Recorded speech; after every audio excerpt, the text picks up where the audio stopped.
when I got the ADHD diagnosis at 40 and started doing research, I can't even explain to you the weight that was lifted off of me, that this wasn't a character flaw, this wasn't a moral failing, this wasn't a lack of hard work. This is that my brain just is different. I gave myself so much love and grace and forgiveness and started really identifying how all these flaws that I always thought I had were also really amazing. Cas Aarssen is an entrepreneur, YouTuber, author, podcaster, TV host, and if we still had phone books, her name would be on the first page. Oh, that's right. Her YouTube journey began many moons ago, and with time and patience and perseverance, Cas has managed to build the Clutterbug channel into one of the most successful in the organizing space, with over 800,000 subscribers. And as of just last month, September 2023, she passed, are you ready? 100 million video views. Wow. At least on this channel, and that's just videos that we know. She could have removed some salacious stuff, which acquired even more views, but we can get into that. It's just privated. And that's just YouTube. We won't even get into her TV show, 4 best-selling books, hugely successful podcast, and multiple online organizing courses. Actually, we probably should get into all of that because that's pretty much what we do here. So Cas knows all of this because she joined us on the podcast before, all the way back in 2021. Wow. And then again at the end of last year, December 2022, but it's almost 2024. So we have a lot to catch up on. So let's catch up on it, and welcome back to the podcast, Cas Aarssen. You make me sound so cool. Thank you. That's so nice. Thank you. I had no idea I hit 100 million downloads. Wow. That's We know everybody's channel better than they know. Isn't it funny how it's a number that even though you hear it, your brain still cannot actually comprehend what 100 million kind of is? That sounds like a lot, but honestly, it also doesn't in the YouTube realm, right? Like, you're always looking to bigger channels than you. Yes. For some reason. Why do we do this? So I'm like, well, that's nothing compared to Catherine from Do It on a Dime. That's true. Or Mr. Beast releasing a $1 stapler versus a $1,000 stapler and getting literally that many views in one video. Do you know how much of a step down it would be for him to do any television? I mean, the amount of views he gets on YouTube compared to, like, he gets more views than the Super Bowl. I mean, it's crazy how many views he gets on his videos. It's also crazy his staff. Can we just say that for a second? So I once went to a YouTube event in San Francisco where I met Chucky, who is the lead of his thumbnail team. Chucky has 4 employees. All 5 of them, their only job is to create thumbnails. Crazy. A team of 5, friends, to create a thumbnail a week. Stop it. And he says they start the process like 2 months before, and they have for one thumbnail. So, arguably the most important job of the entire team. I mean, he believes so. He does. But yeah, and there's so much psychology that he puts into it. There's so much that, and I just walked away from that thinking, wow, I always forget to take a picture and then throw together a thumbnail at the absolute last minute, and it's always trash. And these guys are spending months, and they're like storyboarding like 50 different ideas. And so Mr. Beast is successful for a reason. The guy's nuts. He's a beast when it comes to YouTube. He's. I just saw him at Vid Summit down in Texas. I didn't meet him personally, but he was there, and I was actually really impressed by him. My opinion of him kind of changed a little bit. I have a lot more respect for exactly what it is he's doing and how aware he is of everything. And he mentioned the thumbnails, how they come up with the thumbnail is the first thing they come up with before they even know what the video is going to be about. He said that is the most important thing, is the thumbnail, even above a title. And so they come up with those things, like you said, months in advance. He's got all these different projects going that take months of planning, all going at the same time, so he can just kind of go into it. And I think a lot of his role now is kind of like idea guy and then host of the show, because there's so many people working for this thing. It really is it's an amazing production. But he did mention that on recent testing, closed mouth thumbnails are doing better for him now. And I looked, and because he's famous for that scream face, and they've changed those thumbnails on their recent videos. So that's his testing. Fascinating. Yeah, I think we can all kind of look to Mr. Beast for trends because he's on it. Like, he is. Not that I'm a big trend follower person, but he puts a ton of time and effort into research. He eats, breathes, and sleeps YouTube. I have no desire to do that, but I have so much respect for the fact that he does, right? He's incredible for a reason. He deserves it for sure. He almost does it, though, for the sake of doing it. And that kind of raises the issue of, like, we all have channels and we all fight for views and we all try to get attention for ultimately either driving someone to do something or something else and whatnot. He literally is in the business of making YouTube videos. Because if you were to even say, what would his TV show be? Like, what does he actually do? He sets up grandiose, like, he literally just sets up grandiose videos. And like you said, like, he starts it with the thumbnail. It's this big, huge blade coming at my face. Excellent. Let's make it, Yeah. This seems like a cool thumbnail. Let's make a video about this. It's very odd. And they work backwards when we were all kind of taught to, like, kind of know what your title is and know how you're going to present it. But the core of what you're getting at is obviously you're trying to, talk about something. And he literally is almost at a place where, especially his last 6 or 7 videos have been $1 thing versus $1 million thing. The exact same thing. So his evolution is moving to your point, Steve. His evolution is moving from wide smile to no smile. And, like, that's business meetings. They have charts and they have teams, and they're like, Does that not seem terrible, though? Like, good for him. I don't want that. I don't even want to agonize over analytics. That seems like a nightmare. That's why I just want to make cool up. Videos. Because he seems like a disingenuous person to look up to, because he's literally doing this. We all face trying to get those views for another purpose. He's just playing the game and doing an incredibly good job, and has almost YouTube on his side.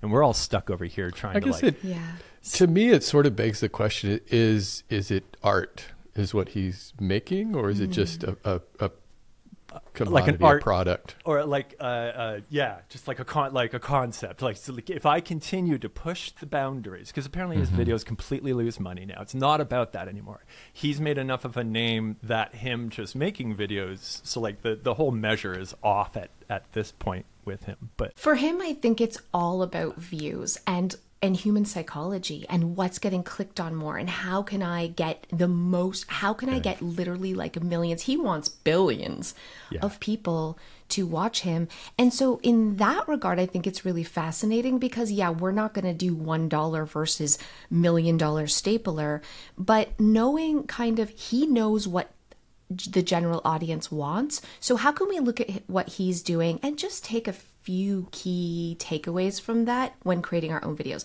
Now, I say that I don't do that. I should do that, but I don't do that because I'm still at the place where I'm like, I want to make a video about what I want to make today. But I think we are also running a business, right? I mean, how sucky is that part? But at the end of the day, we are. So what can we look at that he's doing right, and maybe just like borrow a few little things? I don't know. I'm saying this, I'm not doing it, but I think there is an opportunity for us there. There's one school of thought that you should do, like, I don't know, 80%, 80% for your audience, 20% for you, something like that, to kind of maintain some sort of a balance that's doing exactly what you want. For instance, I just finished up my annual Halloween video, and I know it's going to be a 10 out of 10. It'll be bottom barrel. Nobody watches these things. And yet the amount of time and effort that goes into this thing, because I love doing it, so it's just for me and for the people who do watch it every year, who really look forward to it and really love it. and I can't monetize it. I'm using a copyrighted song. I've got blood and gore, and it's like, this thing is, I knew from the start this isn't going to be monetized. So I'm like, well, in for a penny, in for a pound. I'm just going to throw everything into this now. But I think it is trying to maintain some sort of a balance there, at least for me, because if I was just doing all businessy videos, then I would be yet just another tool channel. Another cog in the wheel. Yeah, it sounds horrible. None of us want to be that person. That is for sure. But I don't know about you. Like, I feel like I'm in YouTube purgatory right now. I don't know what else to call it. That's what I call it.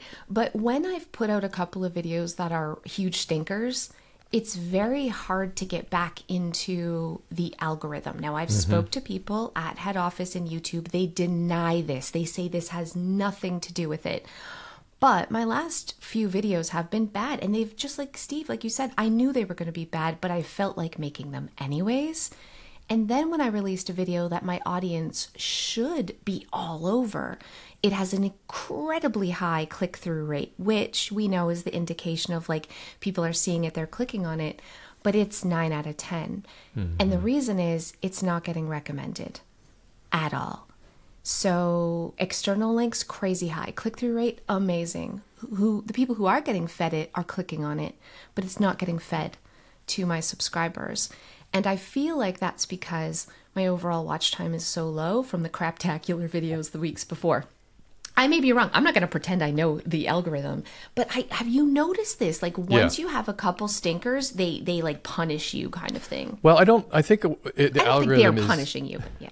I think the algorithm is doing what it's intended to do, is to feed up the video to people who are interested in it. And when you have videos that don't perform as well, it confuses the algorithm, so to speak. It's like, well, who is these videos for? And then for instance, like an extreme example would be my Halloween video. I'm sure I throw this out there and the algorithm's like, whoa, this is so different. This isn't woodworking. Who is the audience for this? And it doesn't understand that, because I think a lot of this has to do with this whole subscriber system, because it used to be, I think it would understand who that audience was. It would look at your subscribers and say, well, these are people who want to watch your videos. They want to watch you.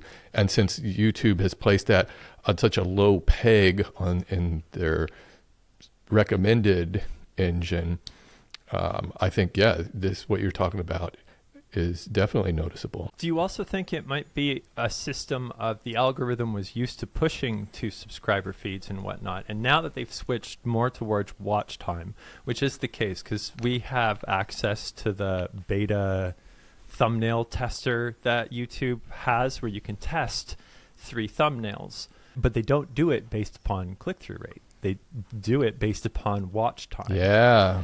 And that's kind of the rub. So I was at a presentation, had a whole thing. The first thing that they said was, like, you got creators, you need to get out of that mindset that weekly content or trying to produce something every week is not the right, approach anymore, and not what audiences want to see anymore. And It's funny that it only took 15 years for them to get to the point where it's like, hey, remember the thing we've been literally telling you to endlessly do? And I think that's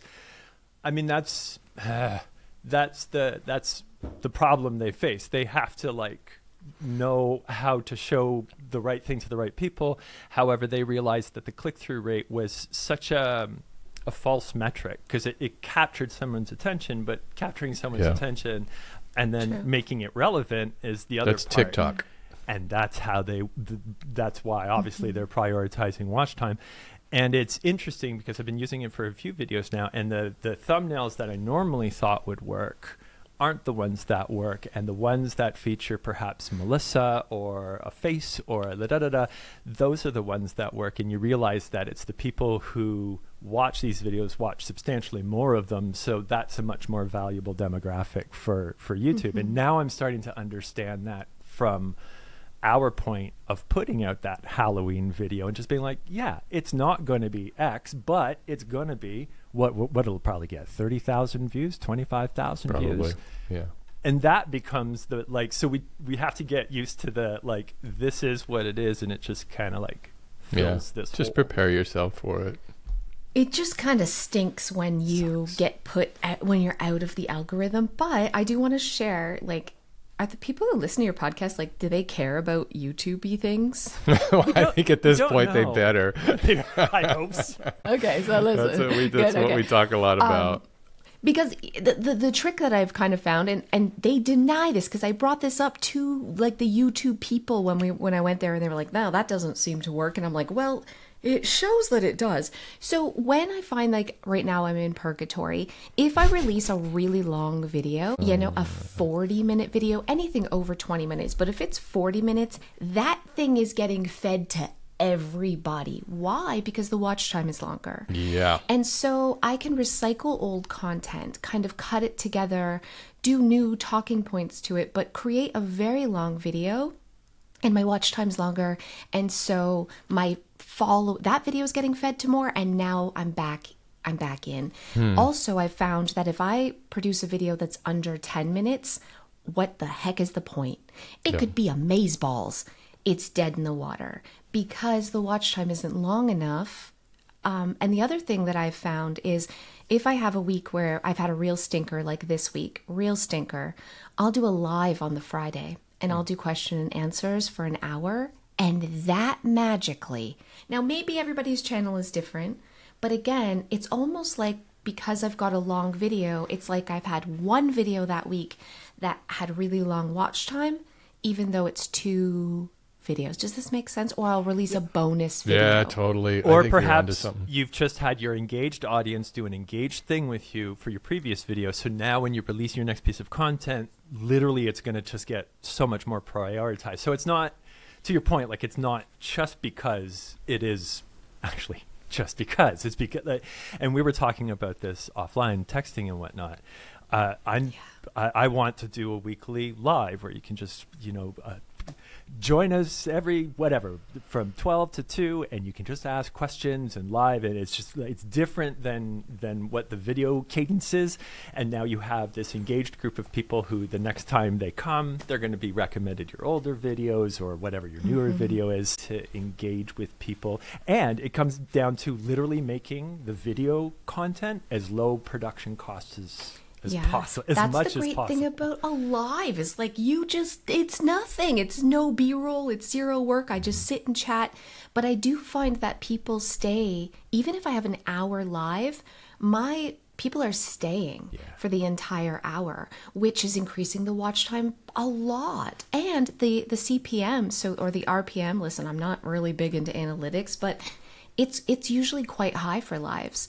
So I'm engaging with my audience. I'm one-on-one answering their questions. I'm increasing my watch time, and I'm earning substantial income from that video. So it's such a win-win. But I did find when I went live too often, like once a week, people were like, well, I just was not that live. So once a month seems to be my kind of sweet spot. And then I'll do it when I've got a stinker video, like if you did the Halloween video, you could follow it with follow a it up live. with And live. then the algorithm is like tricked. Right. Man, because it's like, it's like their watch time this week is really good. Oh, you're right. That's a good idea. So I don't know. It just seems to be working when I see that I'm starting to not get into recommended. If I do a live the next week, I'm back into the recommended. See, I got to get into this live business. Every time I talk to somebody, they're always like, have such good positive experiences with doing lives and how beneficial it is. And I think the last live I did was like 2 years ago or something. It's been forever. And I keep telling myself, I got to do this. But I don't know why I feel a larger sense of anxiety, though, doing live video. If it stresses you out, don't do it. I wouldn't say it stresses me, but it does raise my anxiety level a little bit. And I'm always afraid that, I'm going to really say something dumb. I say so many dumb things. I'm like, and demonetized, I'm just too insecure. See, Cass has the same thing that kind of Melissa has, where people can just endlessly be like, hey, I have a question about this thing. It could constantly come to you. So, Steve, obviously you make it be like, hey, ask your woodworking questions, newbie questions especially, like, hey, whatever. That might be actually a really interesting thing for you. Or my follow-up is going to be, I would tune in for an hour just to watch you do a live project.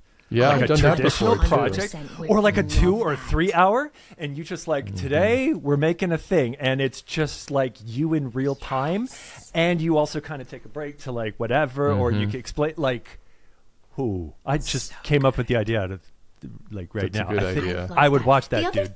I did that I one would time. watch the Like, crap out of that. I did And it like also- early live, like in 2010 or something. They had live, and I did one of those project videos like that. Sometimes I get nervous too, like what are the questions going to be? So I post the week before on Instagram, and I post on the community tab, and I say, ask your questions here. I'll make sure to get to them. I pick the ones I really like. I use a program called StreamYard. And so sometimes I'll have graphics, like I can screenshot that. You do it all question, yourself? Throw it up there. Yeah, I do it all myself. I click, I throw it up there, and then I'll click like an image to show the answer. So that's nice because I'm still doing question and answers with my community, but I don't have to come up with it on the spot, and I don't have to have that lull where no one's asking a good question. Well, that's the I've awkward got some thing is when kind you're of- trying to Yeah, read it's through the chat, and there's it's long pauses. Yeah.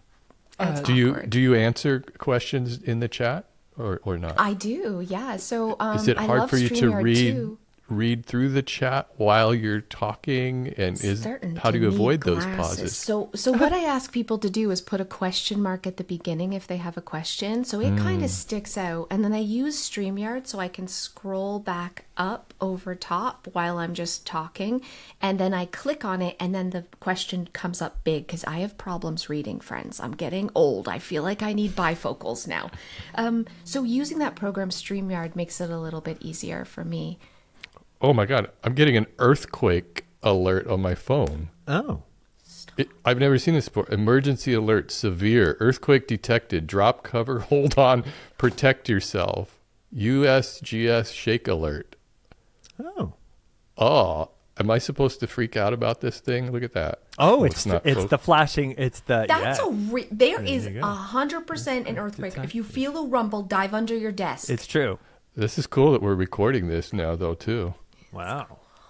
I don't feel anything. But I guess there's some way that they get like an early detection a few seconds before something happens. But by the time you've received it, it is past tense. Well, I There's think that no there's... way. I heard they can do it like 10 Yeah, minutes before. Really? I didn't know if it was that far, but I knew there's a period of time where they can kind of start to sense a little bit. I don't feel The anything. seismic activity. No, Have nothing. you ever felt an earthquake, Cass? I felt a little rumble. I thought it was a big truck going by. Oh, yeah. Turns out it was an earthquake. Yeah. It Like- was nothing. Like 10, Nothing 15 fell. It years was like ago or a something rum- like that? Yeah, That one yeah. that we up here Canadian experienced? quake. So. It was Yes. weird. We didn't know what to do because you're seasoned. I'm sure you probably go through what, 12, 14 a year? We get they're fairly common. I mean, not that many. Most of them are smaller ones. My first instinct, for some reason, if I'm sitting down, is I always look up. Usually, I'll see like lamps shaking or something. My first instinct is to get out of the house. I don't know why. I don't want to drop and cover. I just want to get out of the building. Because for you don't some want the reason. house to fall on you. That makes Right. sense. If you're smart. But then, I've got my logical brain tells me, oh, this house has been here for 70 years. It's not going to come down, and I think we're okay. Yeah, I only remember the one time. It was the same time, and I remember my only my reaction was to just like hunker, like I hunkered down. You Like, don't if know I- what to do. If It's I so were to weird. lower my neck somehow when the roof collapsed, I would somehow survive it. I don't know. I put my hands up, thinking I could. It was very, very brief. Mine was my reaction was, well, that was a big truck. And back Yeah, to my right. day. Like, That was an earthquake. Well, I'm not feeling anything, so I guess we're okay. I think we can. I'm sorry to hijack the podcast with No. an it's earthquake. very cool. I didn't know they sent alerts for earthquakes. That's That was really weird. Cool. Well, that's the first time I've seen that. All right. I have a perfect segue, and it involves Halloween. And I got to ask, Cass, how much do you love Halloween? Because I must say, you have some of the best costumes ever. You and your family are amazing. I love Halloween so much. My family does not want to do it ever. I force them. Really? I force them to do family costumes. So it's like we all are one theme every year, and they complain the entire time. And then for Halloween, there's something else. My kids, have their own costume. My husband's like, why are we spending so much money on one day? Why can't we not recycle the old costumes? I'm like, we cannot. Every year has to be Nope. something. You cannot For use one the same party. Halloween costume cannot. ever. And then I'm pretty sure it's a law. It's a law. And then we go to the party and we immediately take one photo with our friends and take the costumes off. That's so true. That's so true. I spent $500 this year. I'm ashamed to say that, but I did. And we wore those costumes for about 20 minutes. I bought a bunch of body parts from the Spirit Halloween store. I thought I was going to use for this video, and I shot it, and then I ended up thinking it didn't work out, and so I have all these extra. I've got like an arm and a leg and a hand, and I used a few fingers. That was it. Can you return body parts? Well, now I got blood all over them. But I feel like you can use these in any video. You're just like showing yourself cutting wood, throwing an arm. Safety videos. Now. Or just random video. You know what I mean? Yeah. Just toss it in as maybe a I could use the arm to. Bit. Yeah, I think you're right. Maybe I should start doing that. You need to have just a severed arm in the background. And by the way, what's the cost of an arm and a leg? Because I often hear things cost an arm and a leg, but you literally just paid for one. That's true. I think it was about $30, so it wasn't cheap. It's an arm and a leg. Everything's gone up. It's just it's an arm and a leg, Arms right? and legs have gone up in prices. I was at Walmart the other day, and toilet paper is unacceptably expensive. Really? Unacceptably expensive. Is there another Everything lockdown happening or something? Sorry, how are things down there in California? Everything's just totally honky-dory, like pricing is fine? I don't, we get toilet paper in like the 5,000 pack rolls from Costco, you know, where you have all, and so and it's been a while, but I don't know how much they are, to be honest. But I do know that I can't get the cheap.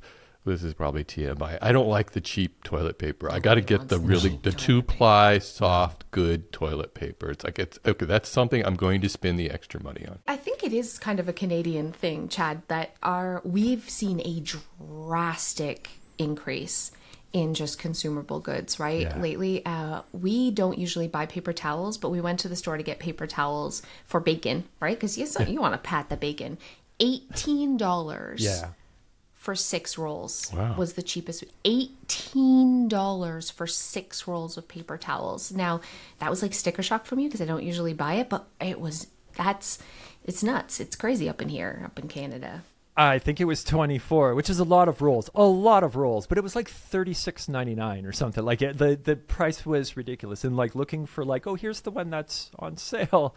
That just doesn't happen anymore unless it's that 1-ply stuff that Steve does. And like, have you ever noticed that actually they always compare on the outside? They're like, this is 3 jumbo rolls, which is equivalent to like, does anybody actually even sell regular rolls anymore? Or is everything just assumed to be a double roll? Because there's a person out there.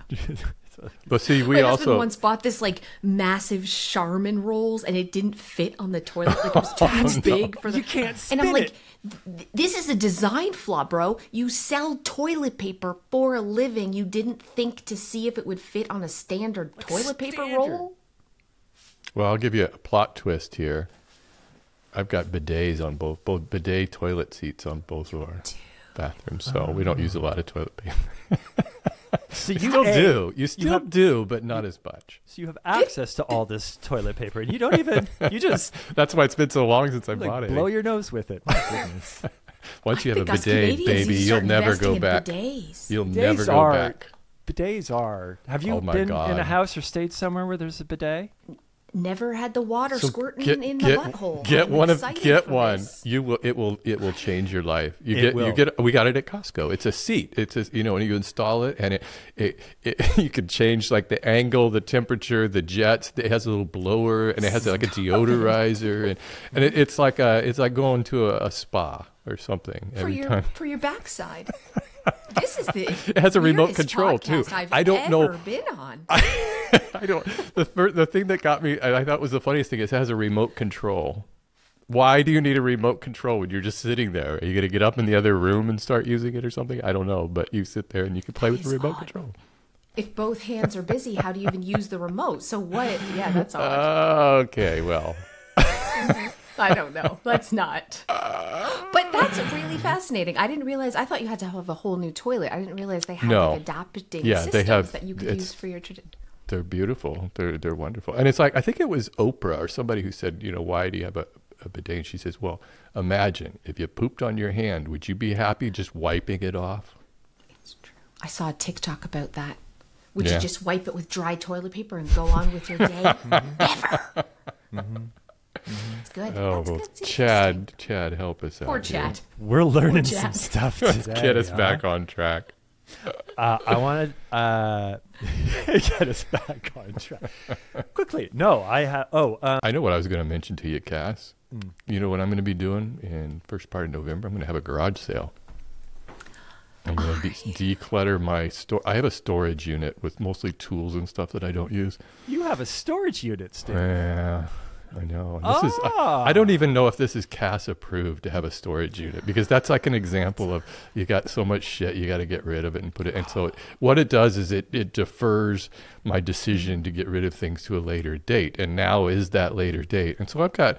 And some of this stuff is like my dad gave me his old antique lathe, and I've got a scroll saw from him. But again, like we've talked about many times, I have at this point where I have to stop putting emotional importance on these things, even though it was his and he did wonderful things on it, and I've used those tools. I don't use them anymore. And if I wanted to use a lathe or a scroll saw, I would probably just buy a new one, which would actually be better anyways.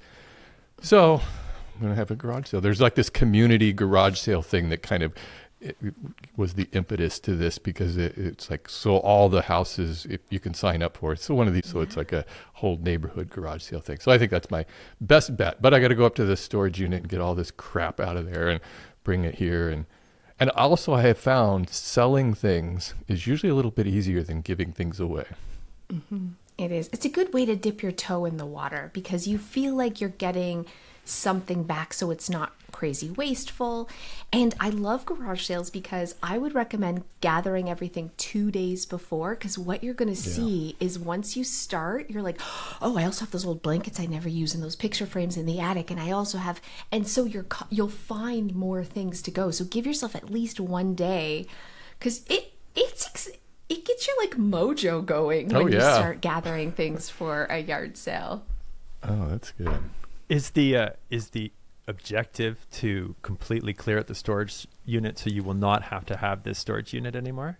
Well, that would be ideal, but there's enough stuff in there that we have to keep. I do have some furniture in there from when Wyatt had his own apartment in Santa Cruz, and then I hopefully someday he'll be moving out again, and he can have that furniture in his apartment. So we're kind of hanging on to that, and a few other things. But I would like to decrease it by about half, because the thing is getting full.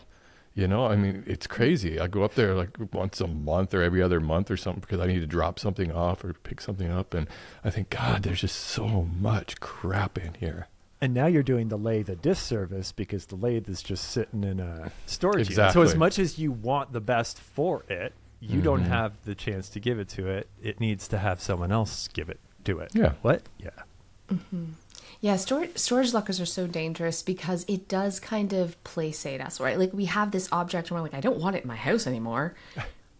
You know, and we can't just chuck it in the garage, because our garage maybe is full of those other things that we don't want in the house anymore. So then we just take it to the storage locker when we've already made the decision we don't want it anymore. That's why but it's hard. It's hard. Yeah. It's like working out, man. Decluttering is growing that muscle. Plus, like just like the lathe for an example, if it was in my garage, which it was, and then I want to get rid of it, then I got to go through that whole thing of, well, do I stop everything so that I can place an ad on Craigslist or whatever, go through that whole thing, or no, I'll just put it up in the storage unit. For now, it's done. Yeah. Out of sight, out of mind. It's like why procrastinating, letting go. Such a brilliant business idea. It's why Walmart started opening up some of their parking lots and building their own storage, like they have smart stores or something, and it literally is just storage, because you buy the land, and what are you going to do? Just people literally just rent space to put their junk. It's a brilliant gig. But to your point, Steve, that's not there. You're not bumping into it. You're not constantly putting your coffee on it and being like, I got to do something about this lathe. When this lathe is gone, I can whatever. It's this random payment that comes off of a credit card, and you don't see it. You don't whatever. So go and sell it. I am proud of you. I am Well, That I hope the is garage sale works awesome. because I feel like I've been getting rid of most of the stuff in my life I don't need, but man, that storage unit. So here's the promise I want you to make to me. At the end of the garage sale, anything that's left, you drop directly off at Goodwill. Okay. That's a good thought because I don't want to take it back up to that place. You're not taking it back. I don't care what it is. You're like, it's in the car or it's in the truck, and I'm not going back home with it. I'm going to just drop it off at Goodwill. It doesn't matter. It doesn't matter. It just matters that it gets out. Yeah. It sucks when people do the donation 99% of the way, and then it sits in that bin or it sits in that box, and then you put more things in the box and it keeps growing, but you can't seal the deal of just. And I was thinking when you were saying earlier, Steve, what am I going to do? Go on Craigslist and make a really basic ad and take a picture and maybe someone will come and give me 50. We make it sound like that part is so difficult. So True. Cas, is there any way that I can go from agreeing that I need to move on from my whatever, but actually getting it out the door and donating it? Yeah, so for me, I have a limit, which means if I can't get at least $50 for something, not that I spent $50 on it, that I can't confidently sell something for $50, it's not worth my time. Because the thing is, it's not just the taking the picture and the posting it, it's scheduling people to come and then they don't show up and then you're finding the next They're all person. flaky. Such a pain in the butt. So can you get $50 for this? If the answer is no, it's got to go. And I immediately take it to my car. My car is sometimes so filled with, and I just drive that crap around for months. And then I'm like, oh, I should probably drop it off at the donation center. So my car's like a storage locker sometimes, like a storage. Yeah, that's not good. That's not good. But at Car least hoarder. I've taken action, right? I've taken action and giving myself that $50 rule. When I was really broke in the old day, it was $20. But I have to value my own time too. And it is a pain to sell things. So if you are selling things, I do have a quick tip though. Selling in lots is very effective. So if you have a lot of tools, you sell the whole group of tools together as one lot. If somebody is going to be buying something, they're more likely to just take the whole kit and caboodle. They save money doing it that way, and you can offer a little bit less because you're getting rid of so much. So kids' clothing, sell as a lot. Anything that you have is a lot of the same kind of category. If you sell it as one big group, it saves you time, and people are actually more likely to buy it because they're saving a bit of money too. Oh, that's a great tip. Maybe I would do that because I know tools traditionally are really good sellers at garage sales. In fact, people like to show up early, these guys, and try to find their deals on tools. And for me, it's not. I like your idea of a monetary kind of minimum that you expect of it, because I'm not doing a garage sale to make money. I mean, if you spend 5 hours out there sitting there, plus I don't know how many hours just getting it all together, even if I made, $500, it's really not that big of a deal. I would rather just get rid of this stuff. But there is something kind of exciting about getting cash for stuff. Yeah, it motivates you. It gets you I'm going to get something for this, for sure. Well, yeah, and we then, go out to dinner or whatever, And then anything that's left over tool-wise, you could actually drop that off at Habitat for Humanity. They're always looking for tool donations because they've got volunteers building houses and they actually teach people to use the tools in building. So that you can feel good then. You're like, my dad's lathe is going to this incredible charity to help build a house for a homeless person, or whatever story you can tell yourself to really make it feel good.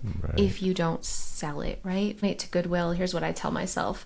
There are single moms who can't afford to shop at Walmart who are going to be so grateful to walk in and find these beautiful things at Goodwill. And I imagine the look on their face when they find these baby clothes for $3.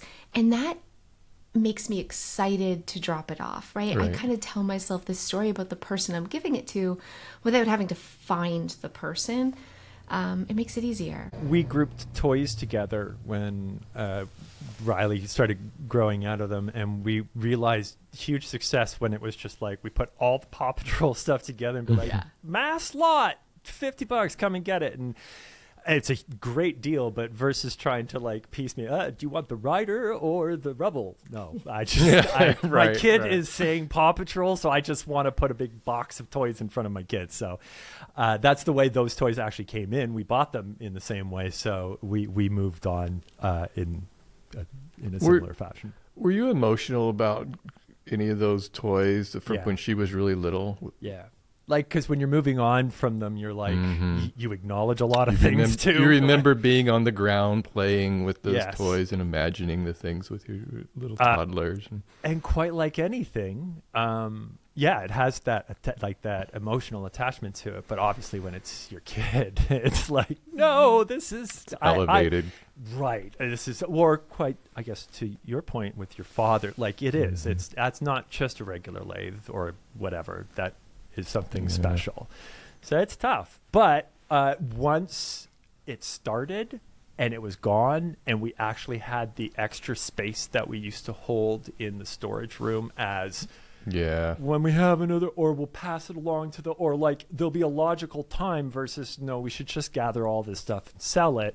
And if we have another child, or if like whatever, if like we ever need toys, we'll just go and buy toys. Yeah, just and perhaps in the same way, like because now I buy via Facebook Marketplace. Because if I were to consume toys, I wouldn't go to Toys R Us and buy all the packages individually. I'd go find someone who would sell it this way.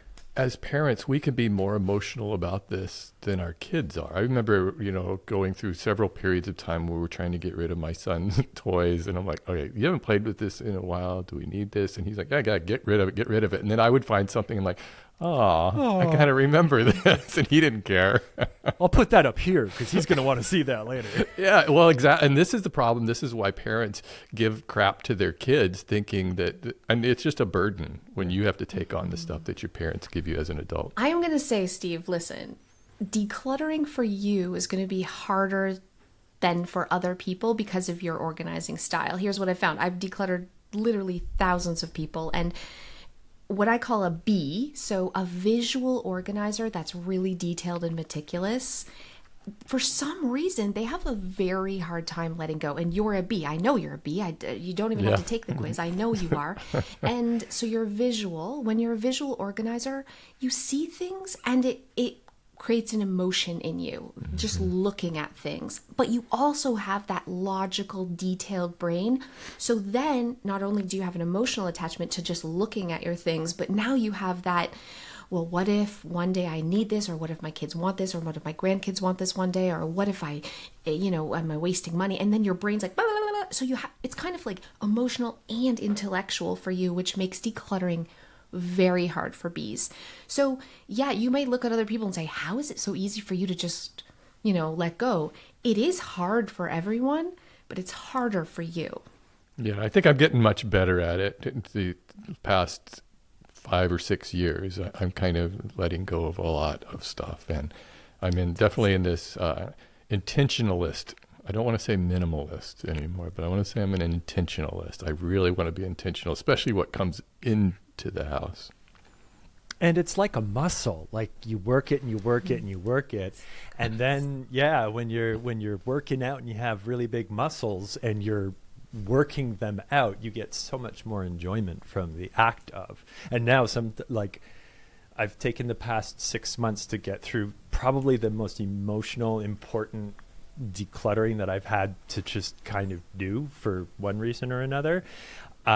And now every single day there's like an excitement to I'm going to find something else in this house to get rid of, because I'm housing too much shit up in this house right now. And you literally just see everything differently.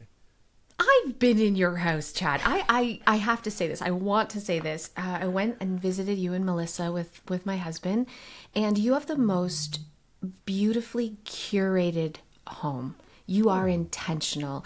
From the art on the walls to everything, there is not excess. And I was so impressed by the beauty of your home, but also like the stories that all the things say, especially, I don't know if I can say this, but as like an ADHDer, we're not usually like stopping thinkers. We're just like, we're at the store. Look at this. This looks cool. Let's buy this. Let's buy this. Put it here. We're very impulsive, very impulsive. But your home is not impulsive at all. Curated. And I was so impressed by that. Thank you. You're the poster boy, Chad. The part you didn't see was the part that was a huge mess.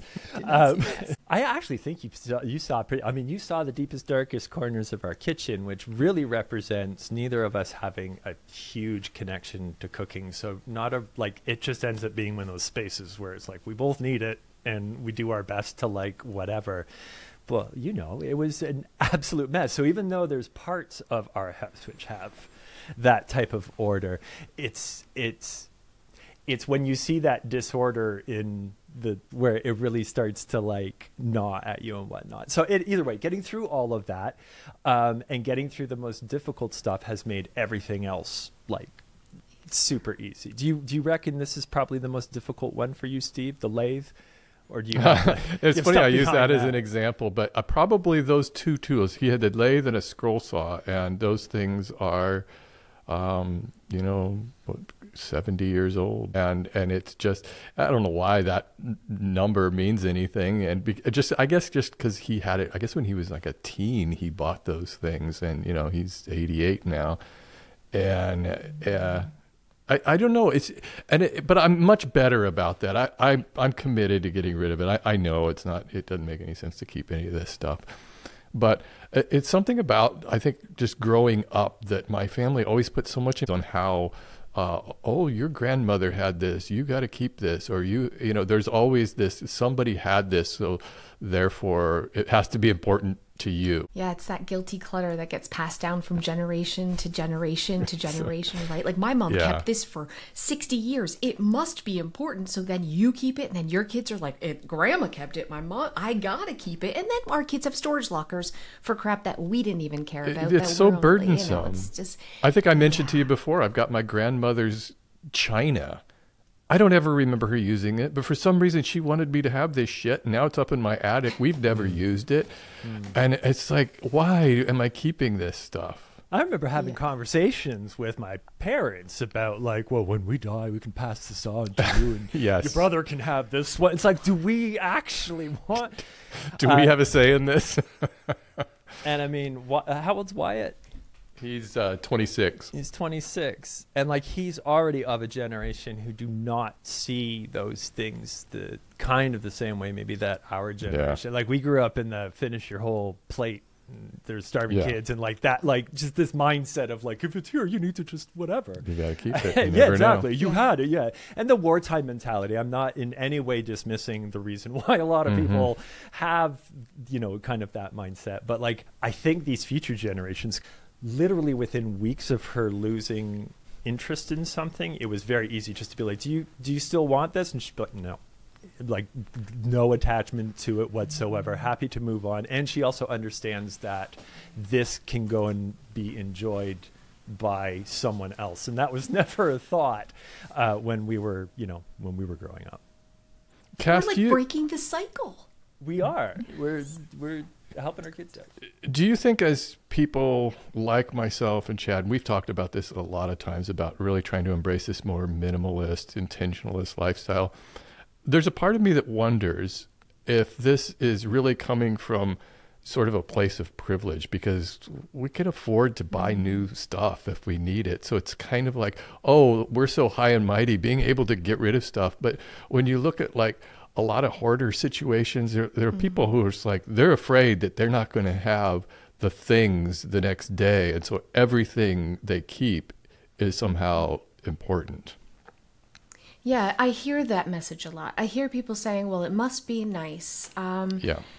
But here's what I found. I was homeless for years and didn't have a nickel to my name and was very, very broke. And so I had that scarcity mindset of everything I got, I better hold on to. The problem with scarcity mindset is the more you hold on to, the more you look at your stuff and you associate it with security. So then the more you need to get stuff to feel secure. So now you're trading the money you do have for things, which is keeping you in this cycle of like poverty, because you're spending money on things because you think the things feel secure and safe. Because if I got $20, I better buy it now because that $20 might be gone.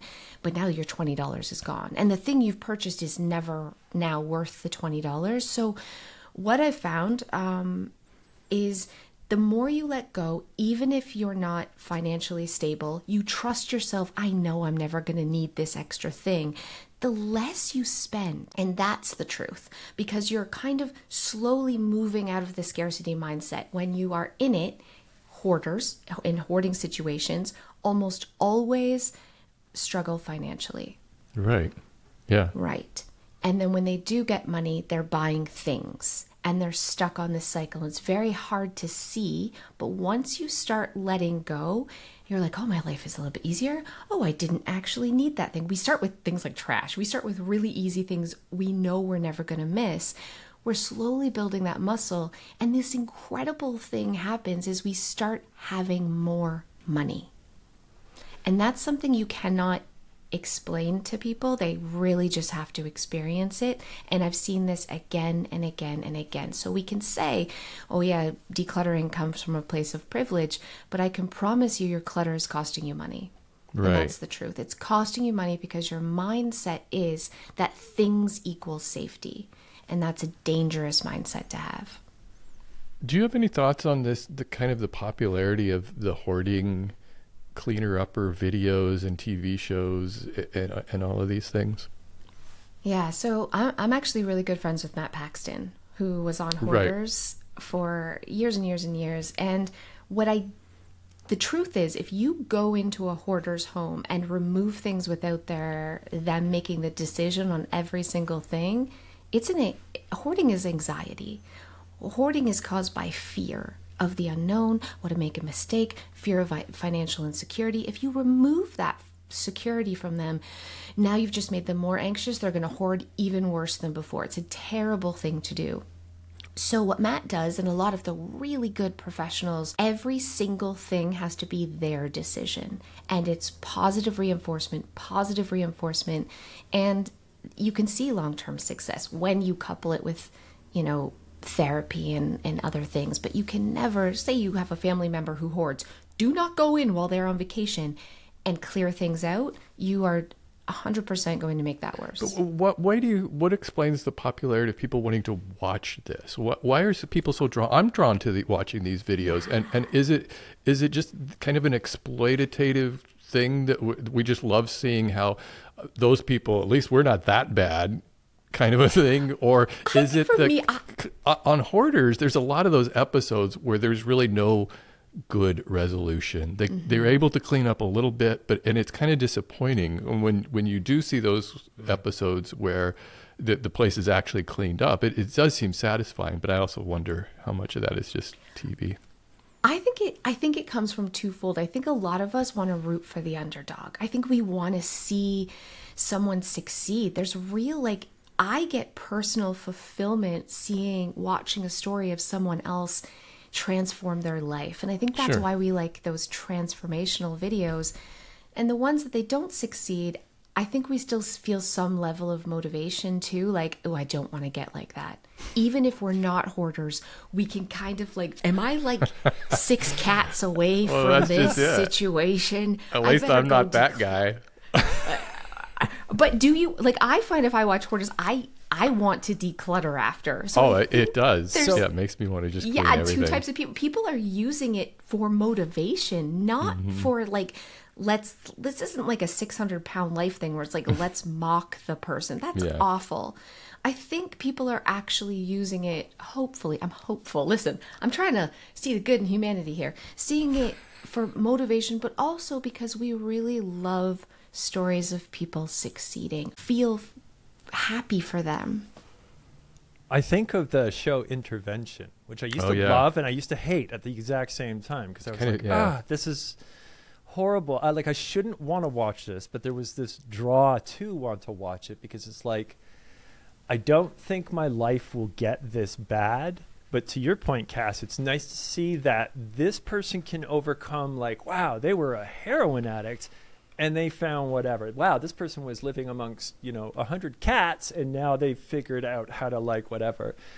And maybe in some small way, we try to like use their extreme examples. So that's why you want to watch 600 Pound Life is like, oh great, if someone 600 pounds can lose weight, me at 250 maybe can lose that 25 pounds that I want. And also, like, I'm maybe not going to eat the cheeseburger today, right? Like, I think part of us, we know, like, we have to work on areas of our lives, so we're drawn to watching people who are really struggling as like a life lesson. Yeah. Like, And don't. I've been thinking so much about this because I've been going through this process recently, and I wrote it down where it's just like you are surrounded by what you're looking at. You've surrounded yourself with the same disappointments, half-finished projects, and every time you see them, you see the failures. You see the pile of clothes on the. So it does just get bigger and all of the rest. So it's tough to break out of a mindset of thinking that you need these things. But when I started going through, especially with the new kind of realization of ADHD and a lot of the things that I thought were kind of normal before, put in normal places before, organized in a way that clearly worked for me before. And now when I go through and see all of those things, I can see through the eyes of someone like Melissa, who would see the frustration of it and just be like, and me being like, no, it's totally normal. But like, that's just in my head. And now that I have instantly need to fix it, I have a rule where if I can do it in 5 minutes, I literally stop whatever I'm doing and I fix it. And I realize when I walk past it, then I see the fixed thing and I quietly acknowledge it. I notice the light has been changed or the garage door battery, like all these little things that never got done. I see you smiling, Cass. It's very new to me, but like now I can't not see it because as soon as you see it, you're like, and that's why the past 6 months has been like, it's always been a thing, organizing my financial tax time. Do you know what? I just, Mel Robbins talks a lot about this, and that's so fascinating. Your enigma? There's part of your brains that kind of filter out things so that that's why we can't see our nose, right? So we're not constantly bombarded by things. It's kind of the bouncer of our brain. Like, you're important, you can go in. You're not important, you stay out. And when we're intentional with our thoughts, so when we start telling our brain, no, this is important, we see it everywhere. And she mentions this thing that we can do where we look for hearts. I don't know if you've ever heard of this before. So while you're out looking for a walk, going for a walk or driving around, you can do this experiment where you're looking for a heart, maybe in a cloud that's shaped like a heart or a tree that's shaped like a heart. And suddenly, in a very short amount of time, you start to see hearts everywhere. And you can sort of replace this looking for hearts as looking for something that can be decluttered, looking for a way to improve my life, looking for a small way to get more organized. And then your brain, your bouncer, starts allowing those in. So that's what's happening to you, Chad, is you're now saying, this is important to me. I feel good when I'm getting my life under control. How can I do more of this? How can I have more of these positive experiences? And that's exactly what happened to me too. You also, like you're an ADHD or you suffer from, like you are like, what, how do you, when you tell people, like, I don't know yet. Can you help me out? Yeah, I don't know. Yeah, I'm just like, I have ADHD, and I really kind of wear it as a badge of honor now, because my entire life I was told, sit still, calm down. Why can't you control yourself? Why are you so lazy? Why are you dumb? Why don't you try harder? From a young child, we're really, when you think about a school situation, we praise the children who are quiet and still and do their work. And we shame the children who are tapping their toes or moving or can't. So I went my whole life thinking all these very negative things about myself, that I just didn't have the willpower. I just wasn't strong enough. I wasn't smart enough. I was too lazy. When I got the ADHD diagnosis at 40 and started doing research, I can't even explain to you the weight that was lifted off of me, that this wasn't a character flaw. This wasn't a moral failing. This wasn't a lack of hard work. This is that my brain just is different. I gave myself so much love and grace and forgiveness, and started really identifying how all these flaws that I always thought I had were also really amazing. and made me kind of a cool person. And I'm doing all this like stuff I would never do otherwise. And yes, there are downsides to having ADHD, but there's also a lot of amazing things about having ADHD. And that diagnosis was critical to me. So I'm going to just, I was a person who used to say, ADHD, those kids just need discipline. Just give them a good smack. Blah, blah, blah. I had no idea what I was talking about. Oh, you're medicating your kids and turning them into zombies. I had no idea what I was talking about. I was such a moron. When I started taking medication, which is a stimulant, it calmed me down because my brain is lacking dopamine. When you understand the science, you have a whole new outlook on it. And I'm so passionate about it now. I love talking about ADHD because I know there's people out there who feel stupid, lazy, impulsive. You're spending money all the time. You can't save. Your house is a disaster.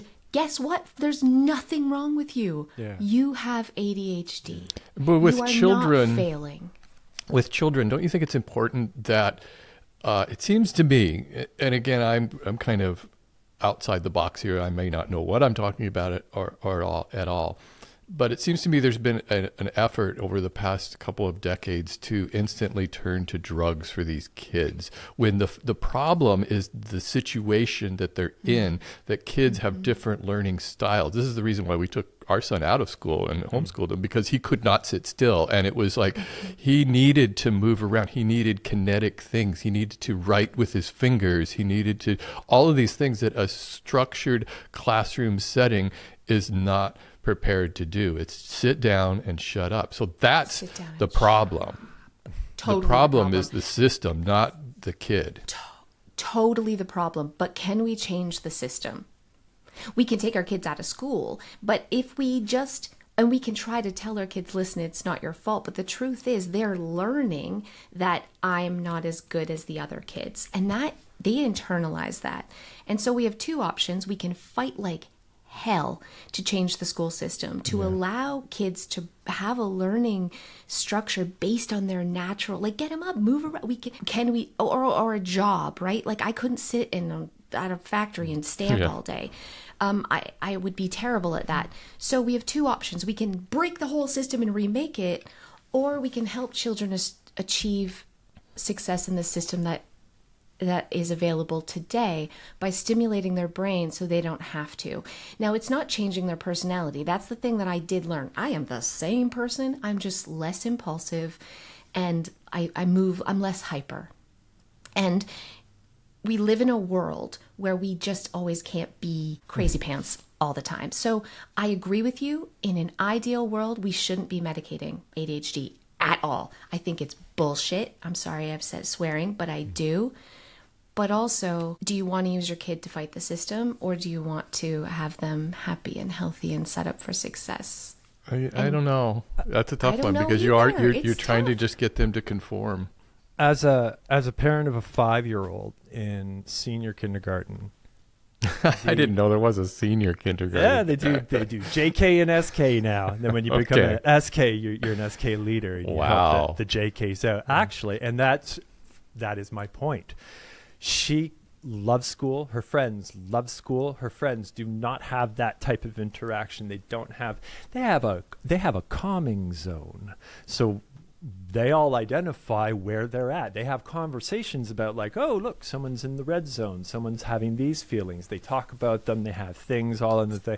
And we have a whole generation of parents raising their kids kind of this way, sharing and all of the rest. So I will put out there that I think we're really on a great trajectory. I have so much faith in the younger generation. I'm fascinated by the amount of people in our generation who aren't even like diagnosed with like we got to get away from the thought that it's like it's this thing that you have or you don't. Like it's varying degrees. Everybody has the inability to lose control of the focus of their mind for periods of time, weeks, days, or however that may be. For someone with ADHD, as far as I understand, we are desperately always in need of dopamine. So if I go out with... We're getting wrecked. Chad, we're getting wrecked.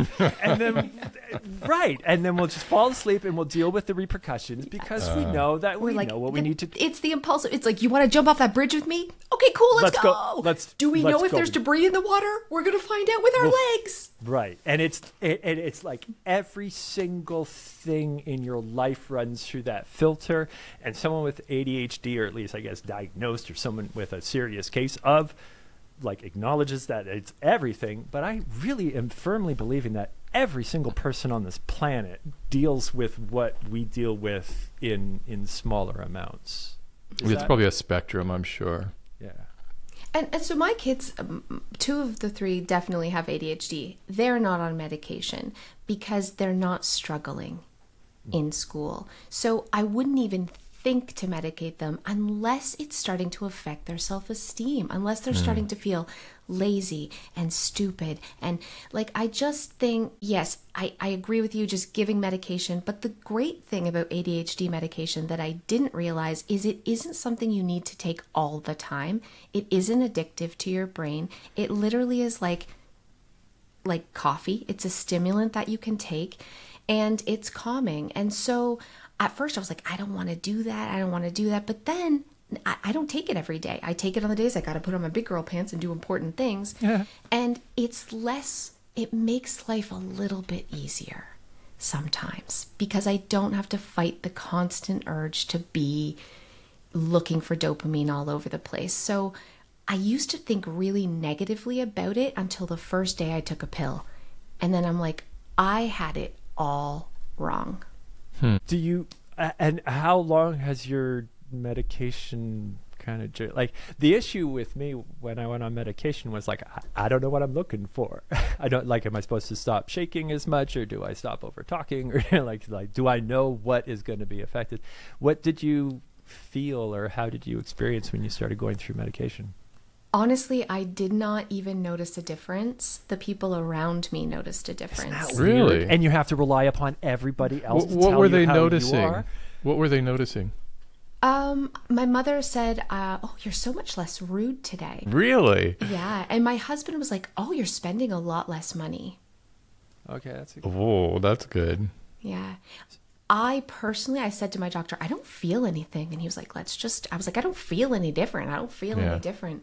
I started writing chapters of my book. I was able to sit and write, but I don't feel like, if I take a pill and don't take a pill, I wouldn't be able to know the difference in the day, except I'm slightly more productive. And the people around me find that I'm less impulsive. I stop talking over them as much.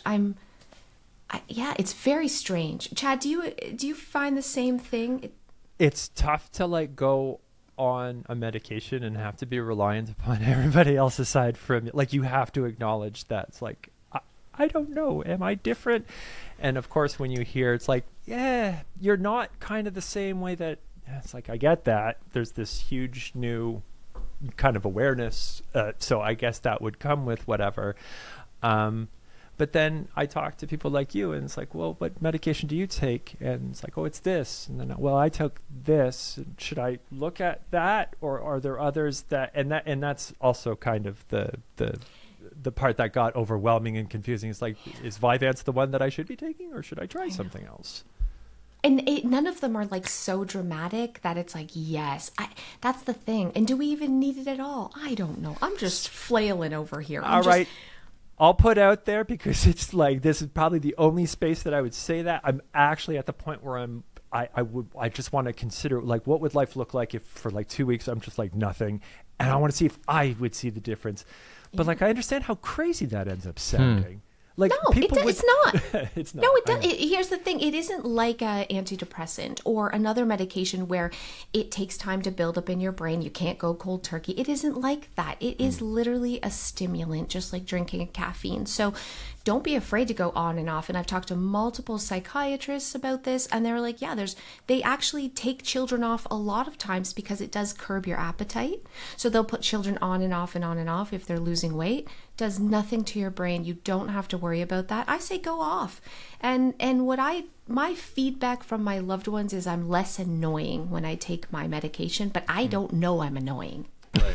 Gee, Cass, you're not a bitch today. I'm less like, It's hard for me to eat dinner at the dinner table without singing show tunes. Oh. If I'm not taking a... I would want to be at that dinner. I want to be at that dinner hearing you sing show tunes.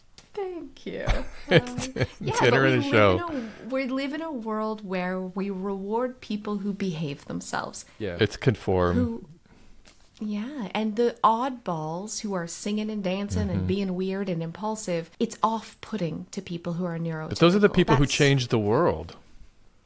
I agree with you. It's true. They're the ones that start YouTube channels. It's true. Yeah. I agree with you. If you can do it in a positive way, I went years being really negative, doing a lot of really stupid and horrible impulsive things that got me into a lot of trouble, totally ruined my life. And I found, like, if I can channel that impulsivity, that creativity, that like craziness into a positive outlet, wow, it's incredible. But yeah, so I'm actually the keynote speaker at this CHAD convention coming up in December. It's the worldwide ADHD event filled with doctors and like all the people from all over the world come to hear about ADHD. And I'm talking about ADHD. Wow, where is this? Yeah, it's in Baltimore, December 1st.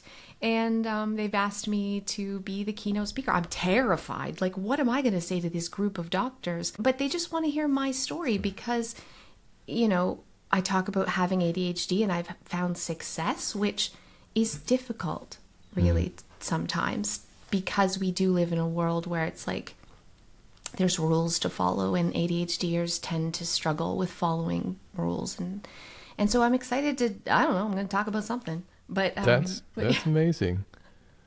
Well, you managed to come on this podcast and talk about everything from, I mean, what did we talk about? Toilet we talked paper? about bidets. Oh, we talked about toilet that's right. paper. Cas, congratulations on all of your success. I mean, really, you are an example of somebody who can really pull it all together. And we always love having you on the show. Thank you so much for having me. We're going to have a standing date because we'll start being accountable for one another. Like, you can come on every few months and we'll just be like, okay, what's an update? Where are we? Steve, have you gotten rid of the lathe yet? And we'll just be, that garage it'll be gone. Accountability buddies. It'll be gone. All right. Thanks for listening, everybody.